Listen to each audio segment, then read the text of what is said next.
How to play Fortnite split screen on PS5. So hello viewers and welcome back to our YouTube channel, and in today's video I will be teaching you guys how to play Fortnite split screen on PS5. So without delaying any further, let's get started. So first of all, launch or duos or squad game in Fortnite. Then simply turn on the second controller. After that, select a new user. Then on the second controller, hold the designated button. After that, set your builds. Then simply select ready. This will be a triangle or Y on the Xbox and a triangle on PlayStation. When the game loads, it will be in split screen. Player 1 will be at the top and the player 2 will be at the bottom. You can now play Fortnite in split screen co-op.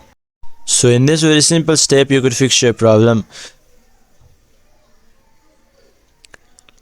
So hope this video was helpful for you. Until the next video, bye bye and take care.